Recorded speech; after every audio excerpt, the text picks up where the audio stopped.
Currently, right now, that means, which is this character right here. Okay, it is Ben, and they are firing at the hover mouse.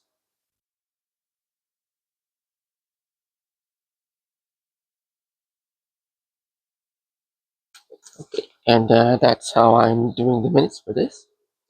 So, Ben already gets a +1, a +5 to his uh, attacking power here, and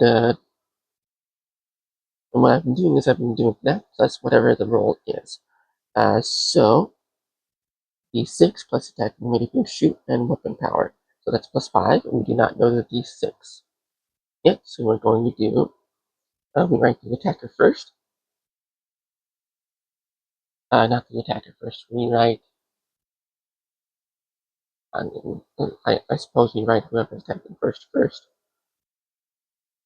So let's just initialize and shorthand it as much as we can. So we're going to go with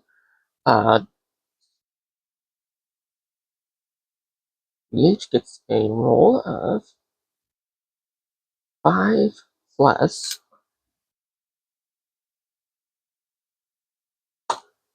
5.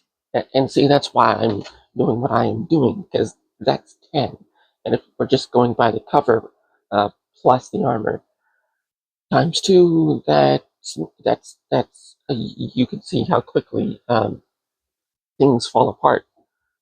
So that is going to be a 10.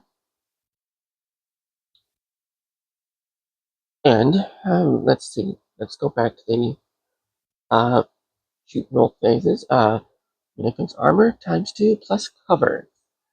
And I suppose if you have a unit with a 4 or 5 armor, that's 8. They still may be able to survive, but again, things can still quickly fall apart. So let's find our opposing unit over here, which is armor at 2 and cover, which is considered to be light cover of 2. So let's move that this way. So that's 10 minus 2, which is 8. So let's see.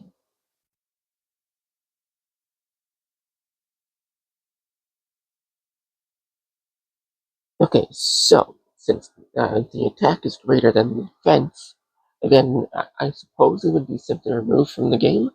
But once again, either way, that would just completely fall apart.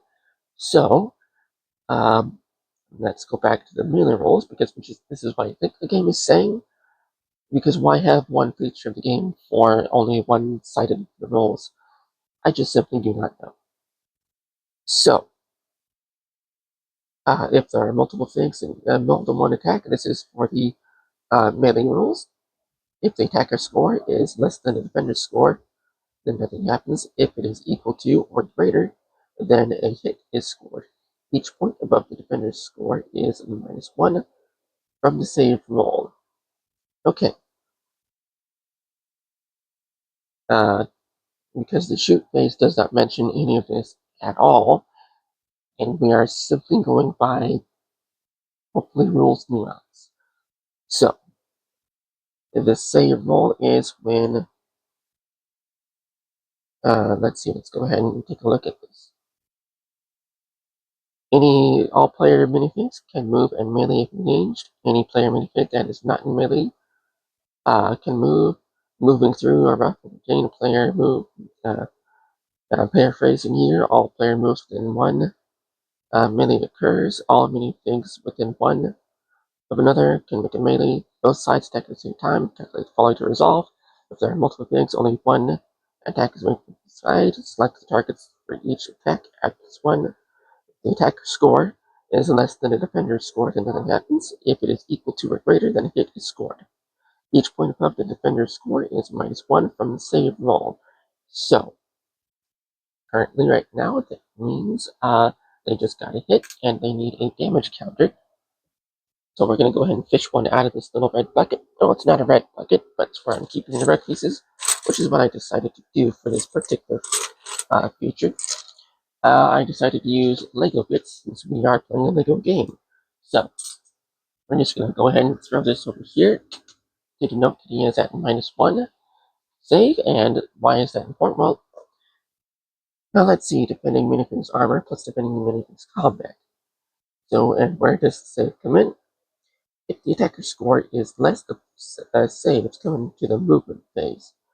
Uh, and if if the unit doesn't have a lot of saves left, then that really diminishes their ability to keep fighting. So, if it is equal to or greater than his score, each point above the defender's score is -1 on the save roll. A 6 will always be a success on a save roll. If the save roll fails, then the minifig is wounded. Draw a counter for the wound cup. A black counter means the minifig is incapacitated from the game. Turn the counter to the cup. Okay. So the ability for the unit to keep fighting is determined by how many counters and how much of its save it has left. So that determines how much longer the unit can stay in the fight, and how many more hits it can take before it has to be removed. Oh boy, I just love to to speak, don't we all? So that means we scored a hit on that one, and since that is the only hit we can do, unfortunately it's just taken away because it is the next phase of the end phase, and at the end phase, let's see, where's the end phase? Return all counters to the cup. Make a control roll, and we don't have a control roll. So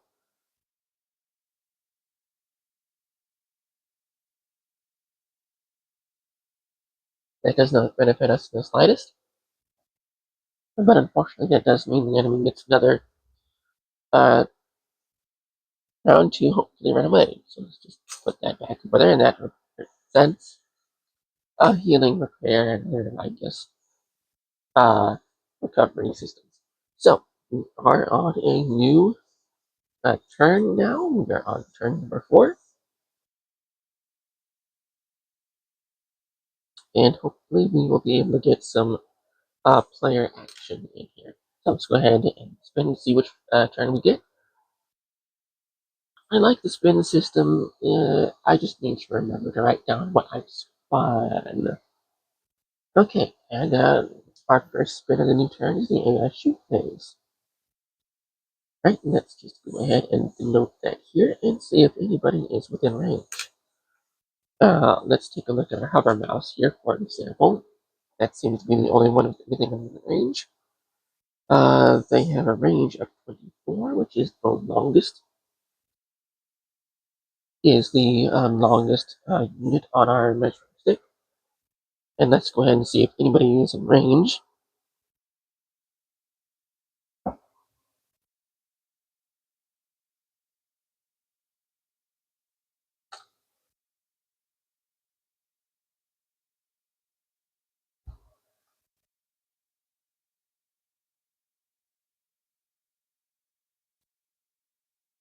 Really?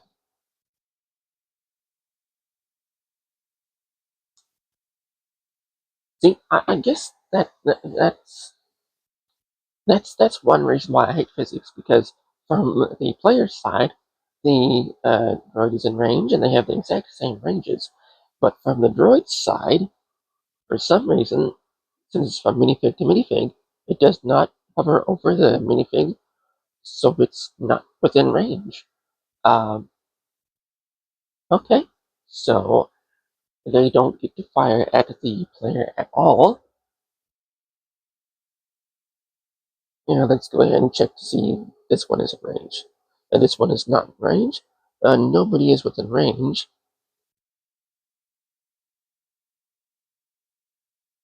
For any enemy contact to be made. So let's go ahead and use the AI brain over here to see if uh, to see if they decide to target any civilians instead.